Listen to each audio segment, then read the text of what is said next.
미생물이 생육하는 데 필요한 최소 수분 활성도의 순서로 옳은 것을 묻는 문제입니다. 수분 활성도란 식품 내에 존재하는 수분의 함량을 뜻하고, 미생물이 생육하는 데 필요한 수분 활성도는 세균이 0.9, 효모가 0.88, 곰팡이가 0.80이 되겠습니다. 세균, 효모, 곰팡이 순으로 생육하는 데 필요한 최소 수분 활성도가 높습니다. 인간이 일생 동안 매일 섭취해도 심신의 장애를 유발하지 않는 최대 안전량을 나타내는 개념을 묻는 문제입니다. 이는 ADI 값이라는 일일 섭취 허용량인데요. 어떤 식품이든 하루에 섭취돼도 안전할 수 있는 양을 이야기하고 식품 첨가물을 안전하게 사용하기 위해 세운 지표입니다.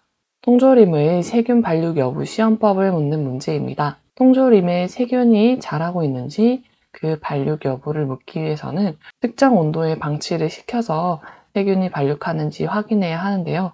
이는 가온 보존 시험을 통해 실시합니다. 식품의 특성에 맞게 특정 온도에서 1주에서 2주 동안 방치해서 내용물이 변폐했는지 판정하는 방법입니다. 안식향산의 특성으로 알맞은 것을 고르는 문제입니다. 안식향산은 간장 등에 사용되는 보존료이고 살균제와는 관련이 없습니다. pH가 낮을수록 그 효과가 크고요. 냉수에 용해되는 것과는 관련이 없습니다. 피펫 멸균의 가장 적당한 방법을 고르는 문제입니다. 피펫은 원하는 부피만큼 용액을 취해서 다른 곳에 놓을 수 있는 기구를 말하는데요. 이 피펫은 습기가 있으면 곤란한 특징을 가지고 있습니다. 따라서 160도씨에서 180도씨에 수분을 없애는 건열 가열을 실시해서 영양세포와 포자가 피펫에 묻지 않도록 사멸시켜 주어야 합니다. 바이러스에 의해 감염되는 감염병을 묻는 문제입니다. 감염병은 세균에 의해 감염이 될 수도 있고 바이러스에 의해 감염이 될 수도 있습니다. 원인 병원체가 세균인 것은 바로 장티푸스, 콜레라, 디프테리아이고요. 바이러스에 의해 감염될 수 있는 것은 3번 폴리오입니다. 다음 중 건성류를 묻는 문제입니다. 건성류는 요오드가가 130 이상인 유지를 말하고요. 이 요오드가는 유지 100g에 포함될 수 있는 요오드의 그람수를 뜻합니다. 요오드가가 130 이상인 건성류의 예시로 아마인유와 들기름이 있습니다. 정답은 3번입니다. 참고로 버터와 낙화생유와 팜유는 불건성류로 요오드가가 100 이하입니다. 포도맛의 신맛 조성분을 묻는 문제입니다. 1번 젖산은 김치와 발효유에 함유된 신맛 성분이고요. 구연산은 귤과 레몬에 함유된 신맛 성분이고, 주석산은 포도에 함유된 신맛 성분입니다. 사과산은 사과, 배에 함유된 신맛 성분입니다. 수중의 호기성 미생물의 증식이나 호흡에 의해 소비되는 산소량을 측정하는 시험법을 묻는 문제입니다. 이는 바로 생물학적 산소 요구량인데요. 호기성 미생물은 산소의 존재 하에서도 잘 살 수 있는 미생물을 뜻하고, 이 호기성 미생물이 20도씨에서 5일간 물속에 있는 유기물을 분해하는 데 필요한 산소 소모량을 바로 생물학적 산소 요구량이라고 합니다. 화학적 산소 요구량은 호기성 미생물이 아닌 산화제인 과망간산 칼륨으로 분해하는 데 필요한 산소 소모량을 뜻합니다. pH 변화에 따라 색깔이 달라지는 색소는 바로 안토시아닌인데요.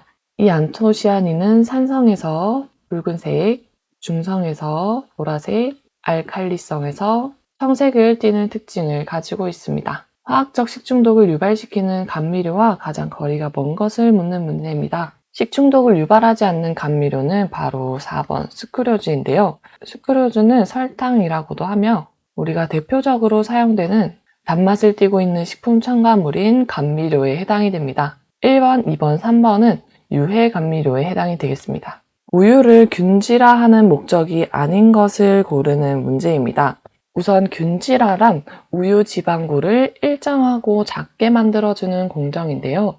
균질기를 이용하며 2마이크로미터 이하로 지방구를 작게 해주는 특징을 가지고 있습니다. 균질화의 목적에 지방구를 작게 시켜주는 것은 맞는 보기이고요. 미생물의 발육 억제와는 관련이 없습니다. 균질화를 통해 우유 지방구, 즉 커드가 연하게 되며 소화율이 증가되는 특징을 가지고 있고요. 지방의 크기가 불균일해서 분리되는 현상을 막아주기도 합니다.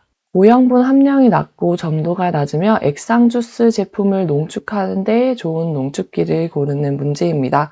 이는 판상형 농축기로 가열하는 부분이 판상형 열 교환기로 되어 있어서 용액을 순간적으로 가열시켜 우유나 액상 주스 등 고형분 함량이 낮고 점도가 있는 제품을 농축하는 데 적절합니다. 과자와 튀김용 밀가루로서 좋은 것을 묻는 문제입니다. 밀가루는 글루텐 함량에 따라 강력분, 중력분, 박력분으로 나뉘는데요. 위쪽으로 갈수록 글루텐의 함량이 높다고 보시면 됩니다.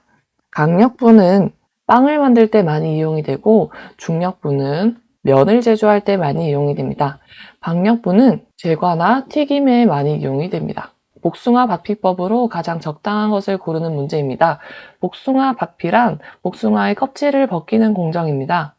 복숭아 박피법은 알칼리 박피를 많이 이용하는데요. 이 알칼리 박피란 알칼리 용액인 수산화나트륨을 이용해서 끓는 수산화나트륨에 복숭아를 통과시켜 박피하는 방법입니다. 알칼리 박피법이 가장 적당한 이유는 이 알칼리 용액으로 과일 껍질을 깨끗하게 용해시킬 수 있기 때문입니다. 과일 껍질에는 펙틴 용액이 있어서 이 펙틴 용액을 알칼리로 깨끗하게 없앨 수 있습니다. 단백질이나 아미노산 등 질소 화합물이 세균에 의해 분해돼서 저분자 물질로 변화하는 현상을 묻는 문제입니다. 바로 부패의 개념인데요. 부패는 단백질이 세균 등에 의해 분해돼서 악취를 내거나 우리 몸에 해로운 영향을 끼치는 것을 말합니다. 1번 노화는 호화된 탄수화물을 상온에 오래 보관했을 때 딱딱해지는 현상을 말하고요. 3패는 기름이 산소 등에 의해서 유지가 분해돼서 불쾌한 맛을 생성하는 것을 말합니다. 발효는 미생물이 안전하게 분해돼서 우리가 먹을 수 있는 유용한 식품으로 변화하는 것을 말합니다. 동미나리에 존재하는 독성 원인 물질을 묻는 문제입니다. 무스카리는 독버섯, 솔라닌은 감자, 감자 중 싹이 난 감자, 테트로도톡신은 복어, 식큐톡신은 동미나리입니다. 동미나리에 존재하는 원인 물질은 바로 4번입니다. 민물고기의 비린내 성분을 묻는 문제입니다.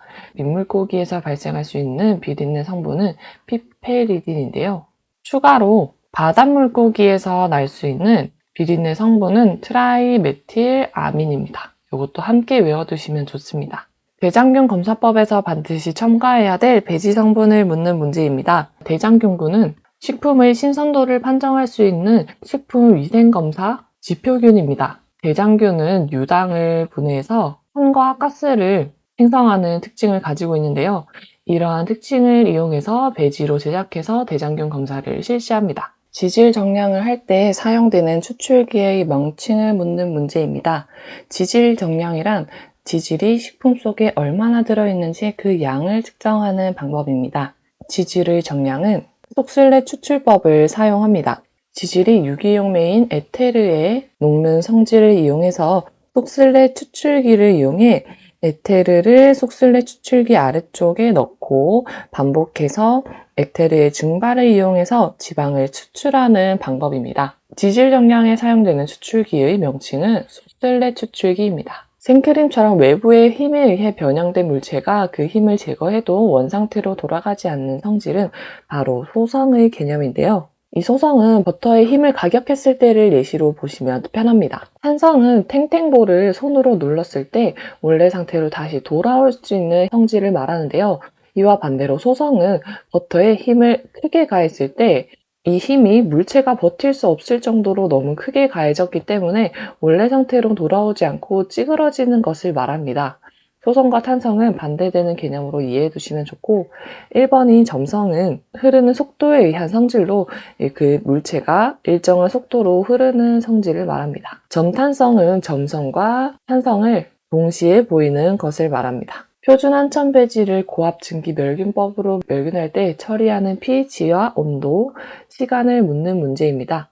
우리는 고압 증기 멸균법에 대해서 보고 가도록 하겠습니다. 고압 증기 멸균법은 오토클레이브라는 고압 증기 멸균기를 통해서 멸균을 할 수 있는 방법이고 이는 높은 증기압을 이용해서 포자를 터뜨려서 사멸시키는 방법입니다. 이렇게 네모난 기구로 되어 있는 것이 바로 오토클레이브이고, 안에 사멸시킬 식품의 시료를 넣고 뚜껑을 닫은 후 온도와 기압을 설정해서 안쪽에 있는 포자를 터뜨리는 방법입니다. 고압증기 멸균법을 사용할 때 처리하는 pH는 7, 온도는 121도, 그리고 시간은 15분이 적절합니다. 냉동식품을 해동했을 때 식품의 조직에 흡수되지 않고 유출되는 액체를 묻는 문제입니다. 이는 바로 드립의 개념인데요. 드립은 식품 성분 속에 결합이 되어 있다가 그 식품에 있던 액체가 유출되는 것을 말합니다. 드립이 많이 생성되면 그만큼 식품 속에 있는 수분이 줄어들었다는 의미이므로 품질이 저하되는 특징을 가지고 있습니다. 그리고 조직감과 풍미 또한 나빠질 수 있습니다. 정답은 1번입니다. 해산어류를 날 것으로 먹었을 때 감염될 수 있는 기생충을 묻는 문제입니다. 1번 아니사키스는 해산어류를 생식해서 감염될 수 있는 기생충으로 1. 중간 숙주인 바다새우류에 기생했다가 2. 중간 숙주인 고등어, 대구, 갈치에 기생해서 이 중간 숙주인 해산어류를 먹었을 때 감염될 수 있는 기생충입니다. 밀가루 중에 밀기울의 혼합률을 측정하는 기준을 묻는 문제입니다. 밀기울은 밀의 겉껍질 부분입니다. 밀알을 가루로 만드는 제분 과정에서 밀기울이 제거가 되는데요. 밀기울에는 회분, 즉 무기질이 많이 들어있어서 회분의 함량이 밀기울 혼합률을 측정하는 기준이 됩니다. 정답은 4번이 되겠습니다. 신선한 우유에 70% 에탄올을 떨어뜨렸을 때 일어나는 변화로 옳은 것을 묻는 문제입니다. 이는 식품가공기능사 실기 문제에도 나올 수 있는 개념이니 잘 살펴보시는 것이 좋습니다. 우유가 신선한지 검사할 수 있는 방법 중 투명하고 납작한 기구인 페트리 접시에 우유를 2ml 떨어뜨리고 이후 70% 에탄올을 2ml 떨어뜨렸을 때 아무것도 보이지 않고 그냥 우유 상태처럼 보인다면 이는 신선한 우유입니다. 하지만 우유 속에 작고 하얀 알갱이들이 보인다면 이는 상한 우유로 이 작고 하얀 알갱이는 바로 응고물이라고 부릅니다. 따라서 신선한 우유는 응고물 생성이 일어나지 않고요. 상한 우유는 응고물이 생성될 수 있다는 특징을 가지고 있습니다. 에탄올을 떨어뜨렸을 때 일어나는 변화는 신선한 우유이므로 응고물이 생성되지 않습니다. 칼슘의 흡수를 촉진시키는 비타민의 전구물질을 묻는 문제입니다. 전구물질은 비타민으로 최종적으로 만들어지기 전 단계의 물질을 이야기합니다. 칼슘의 흡수를 촉진시키는 비타민 전구물질은 바로 에르고스테롤인데요. 이는 비타민 D의 전구물질로 칼슘 흡수를 촉진시키는 특징을 가지고 있습니다. 고기풀을 제조할 때 냉동에 의한 단백질 변성을 방지하기 위해 행하는 방법을 고르는 문제입니다. 고기풀을 만들 때는 흰살 생선을 갈아준 후 동결시키는 과정을 거치는데요. 이때 흰살 생선을 여러 번 물로 씻게 되면 불순물이 제거가 돼서 변성을 방지할 수 있고요. 당류 등 단백질 변성 방지제를 첨가하면 냉동을 했을 때 단백질이 변화하는 것을 막아주는 특징을 가지고 있습니다. 드립의 생성량은 늘리는 것이 아닌 줄여야 하는데요. 이때 드립이란 식품에 있던 액이 유출되는 것을 뜻하므로 드립이 많으면 품질이 저하될 수 있으므로 이 드립 생성량은 줄여야 합니다. 식염을 첨가하면 단백질 변성을 방지할 수 있습니다. 방부 효과가 있기 때문입니다. 정답은 3번이 되겠습니다. 수시 검란법으로 달걀의 신선도를 감정한 결과 신선한 달걀을 고르는 문제입니다. 수시 검란법에 대해 설명을 해드리도록 하겠습니다. 달걀을 어두운 암실에서 불빛을 비출 수 있는 검란기를 갖다 대게 되면 이 달걀을 깨트리지 않고도 달걀의 껍질이 깨져 있는지 노른자가 흐릿한지 등을 확인할 수 있습니다. 따라서 이 검란기를 대면서 달걀의 신선도를 판정할 수 있는데요. 신선한 달걀은 노른자가 중앙에 있고 노른자의 윤곽이 흐리고 달걀에 있는 공기집이 작고 껍데기에 균열이 없어야 합니다. 따라서 공기집이 작은 2번이 바로 신선한 달걀의 특징입니다. 식품 포장에 대해 틀리게 설명한 것을 고르는 문제입니다. 포장은 제품이 소비자에게 전달될 때 그 유통 과정이 안전하게 이루어질 수 있도록 식품을 보호하는 기능을 가지고 있습니다. 또한 운반을 편하게 할 수 있는 특징을 가지고 있고 식품을 위생적으로 관리할 수 있는 특징을 가지고 있습니다. til리게 설명한 것은 3번인데요. 과대 포장을 원칙으로 하는 것이 아닌 과대 포장은 지양하는 것이 좋습니다.